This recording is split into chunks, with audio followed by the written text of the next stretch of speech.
तमाम सुनने वालों की सलामती हो। आज का अनवान है इख्तियार। आपके पास इख्तियार है कि आप अपनी जिंदगी में कुछ भी बांधें या खोलें।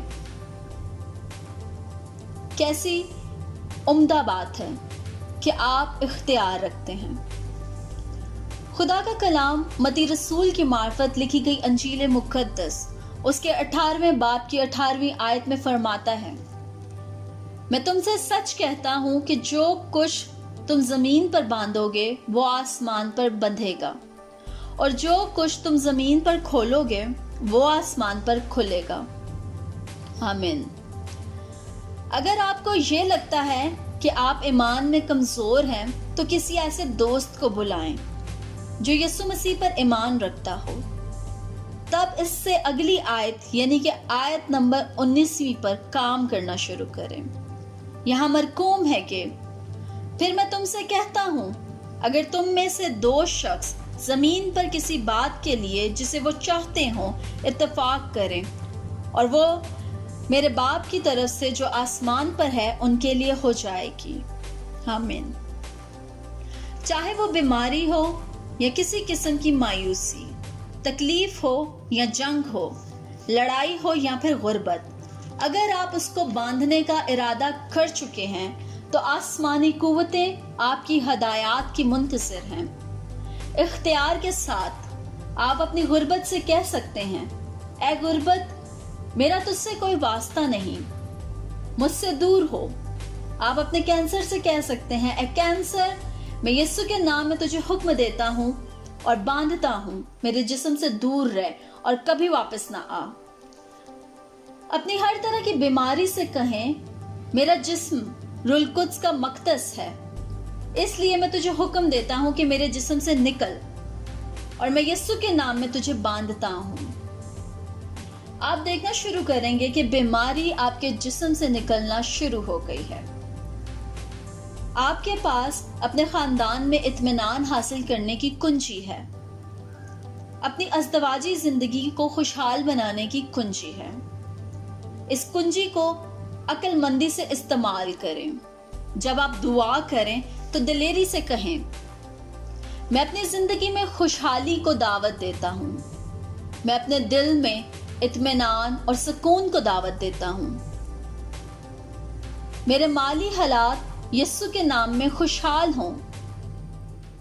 कभी भी अपने मुंह से किसी मनफी बात को ना निकालें। अपने बारे में कोई भी मनफी बात ना कहें, क्योंकि ऐसा करने से आप इब्लीस को इजाजत देते हैं कि वो आपकी जिंदगी में काम करे, मुदाखलत करे। आपको अपनी जिंदगी में जो कुछ चाहिए वो पहले से ही आपको दे दिया गया है।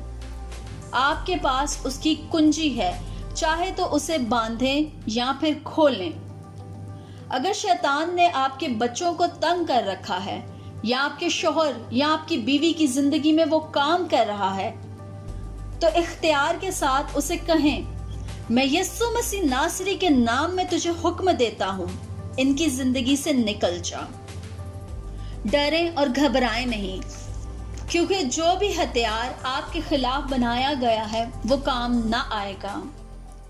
बहुत से मसीही इसीलिए इब्लीस के हाथों रंज उठाते हैं, क्योंकि वो खुदा की बादशाही के मुकाशफात को नहीं समझते। वो खुदा के आगे रोते और चिल्लाते हैं जब इब्लीस उन्हें तंग करता है। मैं ये नहीं कहती कि खुदा के सामने रोना और गिड़गिड़ाना मायूब है। हाँ, मगर ये जहालत है कि खुदा के आगे हम तब रोएं जब उसने सभी कुछ हमारे इख्तियार में कर दिया है। उसने आपको पहले ही से लड़ाई के लिए हथियार दिए हैं ताकि आप उसे इस्तेमाल करें और जीतें।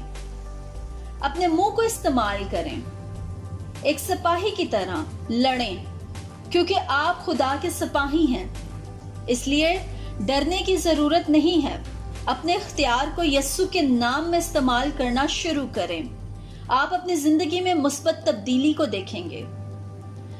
किसी भी हुक्म में यीशु मसीह नासरी का नाम लेना ना भूलें, क्योंकि हम अपने इख्तियार को सिर्फ यीशु के नाम में ही इस्तेमाल कर सकते हैं।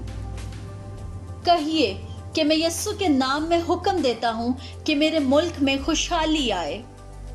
میں یسوع مسیح ناصری کے نام میں حکم دیتا ہوں کہ میری ازدواجی زندگی میں خوشحالی آئے۔